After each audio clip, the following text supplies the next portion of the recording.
Sehingga dari sini ayyuhal ikhwah rahimani wa rahimakumullah, kita tahu bahwa ternyata talak itu ada 3. Ya, talak yang pertama, sang suami masih boleh kembali kepada istrinya. Talak yang kedua, begitu juga, sang suami masih boleh balik kepada istrinya. Tapi ketika telah disebutkan talak ketiga, maka sang istri tidak boleh kembali kepada suaminya. Oleh karenanya ayyuhal ikhwah rahimani wa rahimakumullahu jami'an, sangat bahaya bagi seorang suami, seorang laki-laki tentunya, jika dia menyebutkan talak ketiga. Karena dengan itu syariat Islam mengatakan bahwasanya seorang suami ketika sudah menyebutkan talak yang ketiga, maka dia tidak boleh kembali lagi kepada istrinya sampai istrinya menikah kepada laki-laki yang lain. Tapi ingat, pernikahan sang mantan istri tadi kepada laki-laki yang lain harus nikahnya nikah normal. Tidak boleh nikah trik, nikah akal-akalan. Ya, tidak boleh. Harus nikah normal. Kemudian kalau seandainya terjadi percekcokan, kemudian terjadi perceraian, boleh kembali. Tapi ketika nikahnya itu karena nikah trik agar bisa kembali kepada suami yang pertamanya, itu tidak diperbolehkan. Nah, sehingga akhirnya ketika sang suami begitu cinta kepada istrinya yang telah dia talak sebanyak 3 kali, kemudian dia tidak bisa melupakan sang istrinya ini, sang mantan istrinya, akhirnya dia panggillah seorang laki-laki, ya, yang dinamakan oleh Rasulullah SAW Tais al-Musta'ar, yaitu kambing sewaan. Ini Rasulullah SAW menjuluk itu. Dia panggil seorang laki-laki, kemudian dia bilang sama laki-laki ini, wahai kamu silahkan nikah sama istriku, nanti aku kasih maharnya, aku biayain pernikahan kamu. Baik istrinya tahu ataupun istrinya tidak tahu, mantan istrinya maksudnya, ya. Ataupun baik dikasih syarat, tapi kamu nikahi dia, kamu gauli atau kamu jangan gauli, dikasih syarat atau tidak. Nah, orang yang diperintahkan ini, orang yang dibayar ini namanya al-muhallil, ya. Yang disuruh untuk menikahi mantan istrinya kemudian diceraikan sehingga bisa sang wanita tadi menikah sama dia, itu namanya al-muhallil. Nah, orang yang menyuruh mantan suami itu namanya muhallal lahu. Ya. Nah, kedua-duanya kata Rasulullah SAW nanti disebutkan oleh Imam Al-Dhahabi rahimahullah taala, kedua-duanya merupakan terkena laknat dari Rasulullah SAW. Kata Rasulullah SAW disebutkan oleh Imam Al-Dhahabi rahimahullah taala, sahha min hadits Ibnu Mas'ud radhiyallahu anhu anna Rasulullah SAW la'ana al-muhallil wal muhallal lahu.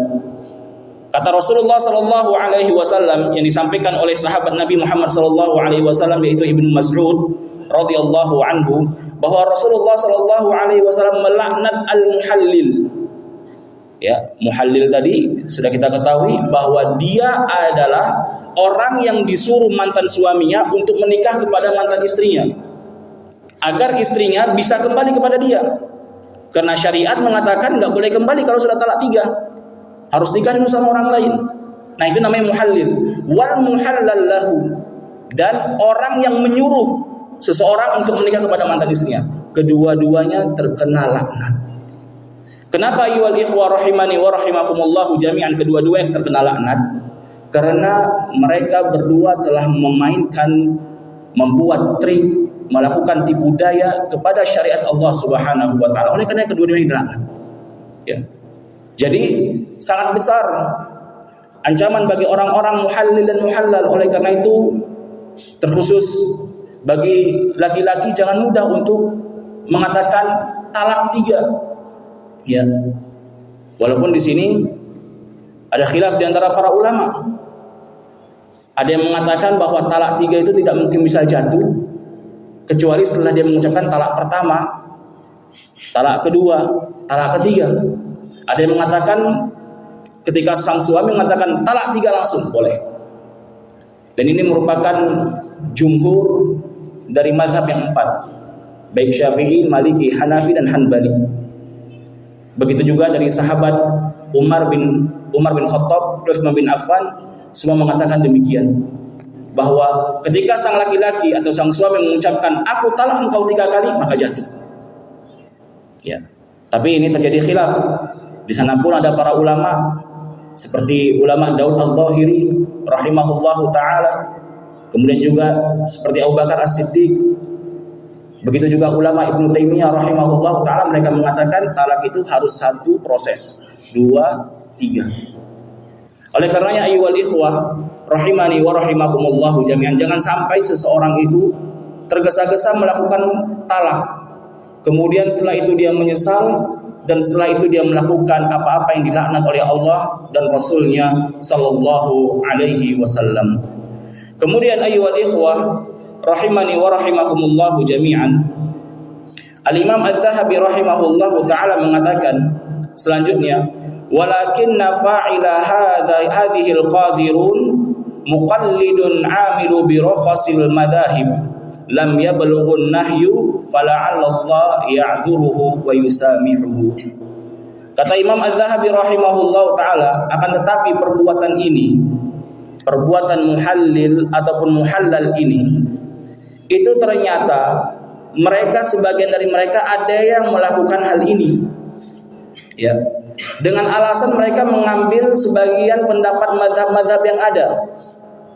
Tentu fatwa ini fatwa yang batil, karena Nabi Muhammad sallallahu alaihi wasallam mengatakan la'ana Rasulullah sallallahu alaihi wasallam al-muhallil wal muhallallah.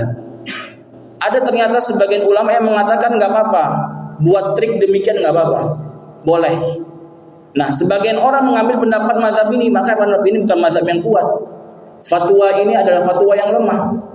Oleh karena Imam Az-Zahabi rahimahullahu taala, fala'allallah, beliau mengatakan mudah-mudahan Allah ya'dzuruhu wa yusamihuhu, memberikan maaf dan memberikan uzur kepada dia. Ya. Jadi ayyuhal ikhwah rahimani wa rahimakumullah jami'an, oleh karenanya al-muhallil wal muhallallah itu kedua-duanya dilaknat oleh Allah Subhanahu wa taala, karena mereka kedua-duanya telah memainkan syariat Allah Subhanahu wa taala, melakukan tipu daya kepada Allah dan Rasulnya sallallahu alaihi wasallam. Oleh karena disebutkan juga oleh salah seorang tabi'in yang bernama Amr bin Dinar rahimahullahu taala. Amr bin Dinar pernah ditanya, annahu su'ila an mithli dzalik. Amr bin Dinar seorang tabi'in pernah ditanya tentang masalah ini, si muhallil sama muhallal, boleh tidak dilakukan? Pernikahannya itu bukan karena rasa cinta, pernikahannya itu karena mungkin dia dibayar, atau mungkin karena dia kasihan sama mantan suaminya biar bisa kembali lagi, atau mungkin karena sesuatu yang lainnya. Kemudian kata Amr bin Dinar rahimahullahu taala mengatakan, faqala la. Beliau mengatakan tidak boleh, hatta yankiha murtaghiban, sampai sang laki-laki tadi itu dia menikahi mantan istrinya itu karena dia naksir. Tapi kalau tidak naksir, tidak ada rasa suka, tidak ada rasa cinta, bukan karena dorongan hati suka kepada wanita tersebut, la, kata Amr bin Dinar yang merupakan salah seorang tabi'in. Fa idza fa'ala dzalika lam tahilla lahu hatta yadhuqa usailah. Kata Amr bin Dinar rahimahullahu taala, kalau seandainya dia melakukan hal demikian, nikah karena bukan rasa suka, nikah karena bukan karena naksir, maka pernikahannya tidak halal. Ya. Kenapa tidak? Karena pernikahan dia merupakan pernikahan paksaan. Pernikahannya bukan pernikahan karena rasa cinta. Jadi diibaratkan oleh para ulama dia seperti berzina. Ya. Mantan suaminya kasih uang, ini uang mahar, ini uang resepsi, kamu nikah. Dia tinggal menikmatinya. Kemudian nanti setelah itu ceraikan ya. Ini sama seperti zina. Walaupun secara zahirnya ada akad. Ya, secara zahir ada akad. Tapi perbuatan dia ini adalah perbuatan zina. Ya. Karena Allah Subhanahu wa taala memerintahkan dia menikah bukan untuk menceraikan. Allah Subhanahu wa taala memerintahkan dia menikah karena rasa cinta, untuk menyambung kesakinahan dalam hidupnya.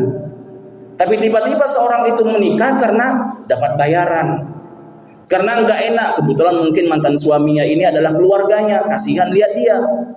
Enggak boleh. Oleh karenanya secara perbuatan, dia melakukan zina. Karena dia lakukan itu bukan karena untuk syariatnya Allah Subhanahu wa taala, tapi untuk menipu syariat Allah.